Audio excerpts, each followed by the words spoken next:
Olá pessoal, tudo bem? Meu nome é Cristiano Alves, eu sou advogado e professor.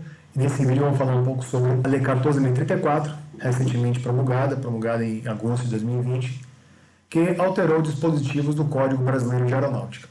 Bem, essa lei ela pode ser dividida em duas partes. A primeira parte trata dos impactos econômicos sobre as companhias aéreas em virtude da diminuição das suas atividades por conta da pandemia do Covid-19.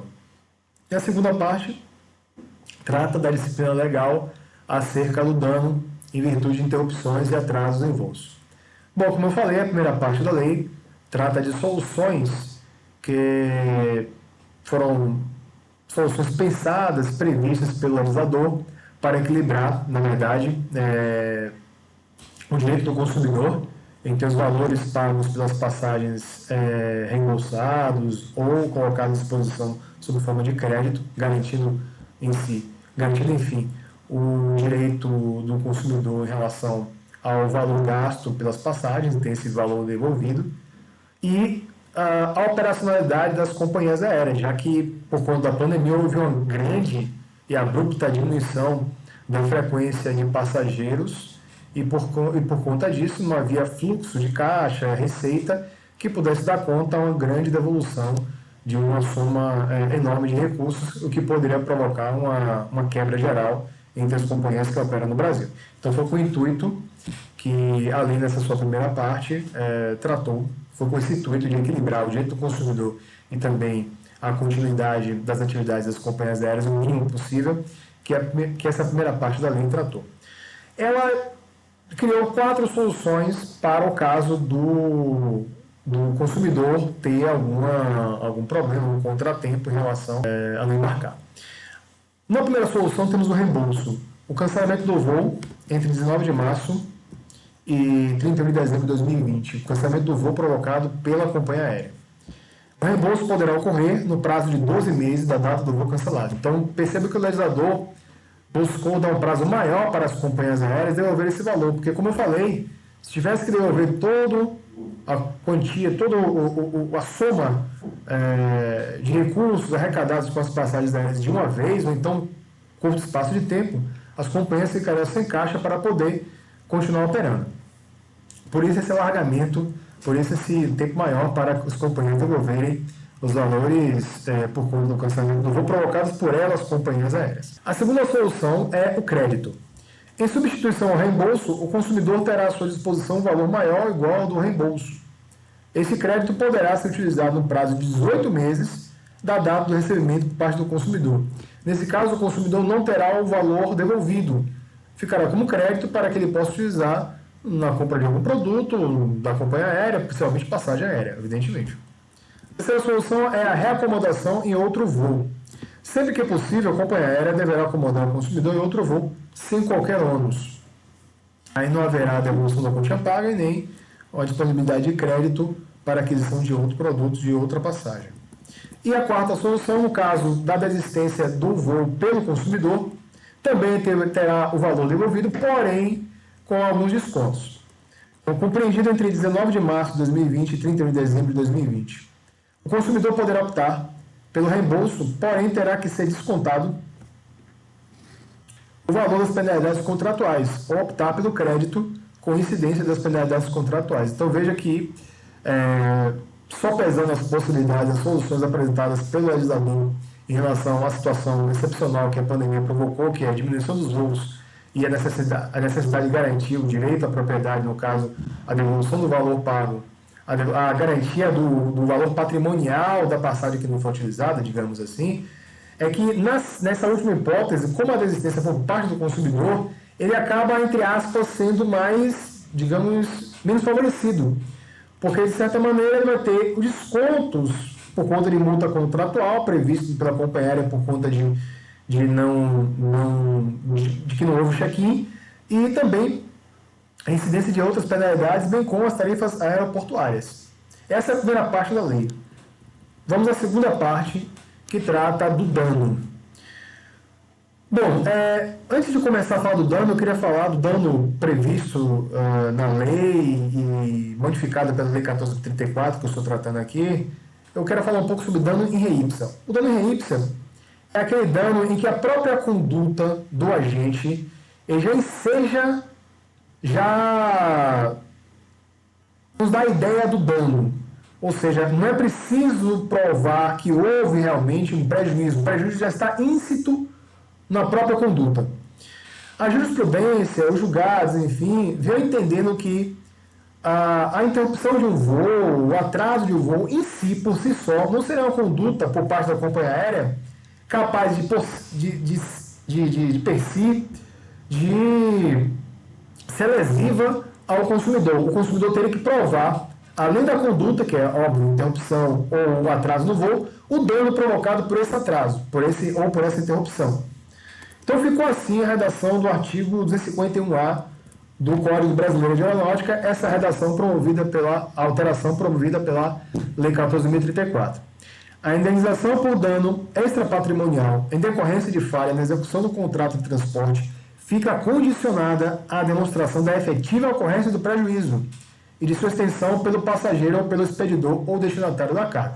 Então, portanto, como eu falei, havia uma grande controvérsia que ao longo do tempo foi dirimida. O STJ já tem jurisprudência pacífica em relação à necessidade que o consumidor tem no ajuizamento da ação provar que houve um prejuízo, ou seja, não seria suficiente apenas atestar que a conduta foi de interrupção ou atraso, ou seja, descumprimento do contrato por parte da companhia, mas sim de que esse atraso, essa interrupção, esse descumprimento contratual levou a algum prejuízo, por exemplo, a perda de uma prova em um concurso público, ou uma reunião importante, ou uma consulta médica, enfim.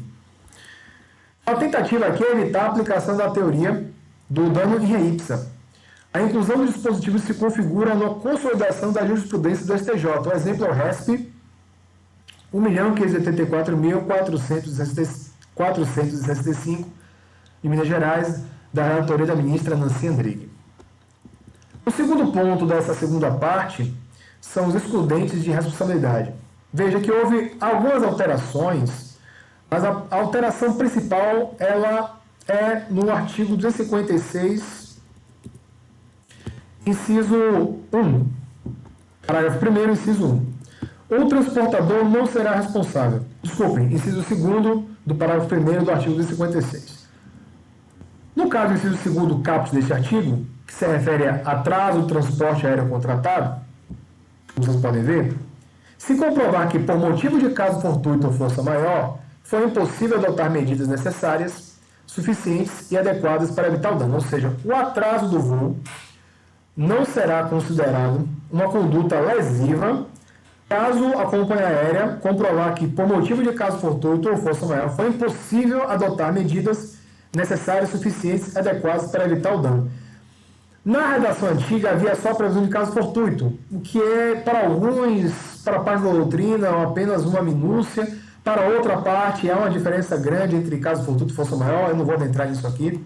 Mas vamos prosseguir porque a lei traz as hipóteses em que se configura o caso fortuito ou força maior. Parágrafo 3º. Constitui caso fortuito ou força maior para fins do inciso 2º do parágrafo 1º deste artigo a ocorrência de um ou mais dos seguintes eventos, desde que supervenientes, imprevisíveis e inevitáveis. Inciso 1º. Restrições ao pouso ou à decolagem decorrentes de condições meteorológicas adversas impostas por órgão do sistema de controle do espaço aéreo. Ou seja, se a pessoa comprou uma passagem, embarcou, porém, ou embarcou, está na sala de espera e foi avisado de que não vai decolar, o avião não vai, a aeronave não vai decolar, enfim, mesmo que ela tenha um compromisso e, portanto, a falta desse voo naquele horário faz com que essa pessoa perca um compromisso, por exemplo, mesmo assim, se caracterizaria, nessa hipótese, nesse caso, de um excludente de responsabilidade, portanto, a companhia não seria responsabilizada. Essa segunda parte, é bom que se diga, é uma parte permanente. A primeira parte é referente à questão do cancelamento do voo, crédito, reembolso, como eu falei.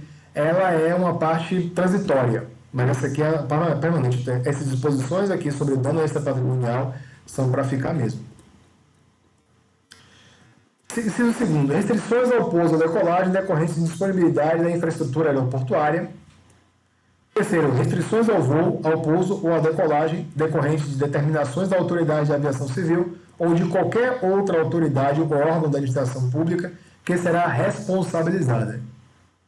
Note que, caso haja uma determinação da autoridade da aviação civil para que o avião não pouse, ou para que pouse em outro lugar e provoque para um ou alguns passageiros algum tipo de prejuízo em virtude da perda de compromisso, por exemplo, você deverá ajuização contra a autoridade da aviação civil.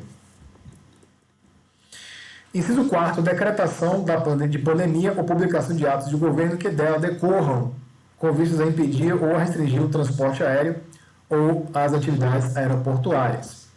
Eu vejo aqui, essa lei 14.034, eu estou já concluindo, falta só um último ponto, ela é extremamente, digamos, benéfica para as companhias aéreas, até compreensível pelo momento que passam, já que houve uma diminuição de 80% do fluxo de passageiros, mas que nessa segunda parte, que não tem a ver necessariamente, não tem toda a relação com a pandemia do Covid-19, ela acaba excluindo em diversas situações muito corriqueiras, por exemplo, atraso no voo por conta de condições meteorológicas, enfim, a responsabilidade dessas companhias, transferindo em algumas situações, como eu acabei de falar, no caso do inciso terceiro, quando a ordem é para não pousar, ou para não decolar, ou para se manter no ar, seja da autoridade da aviação civil, transferindo para essa autoridade. E o último ponto a destacar, artigo 264, que diz o seguinte: o transportador não será responsável se comprovar, e aí em relação à questão do dano provocado pelo transporte de carga, tá?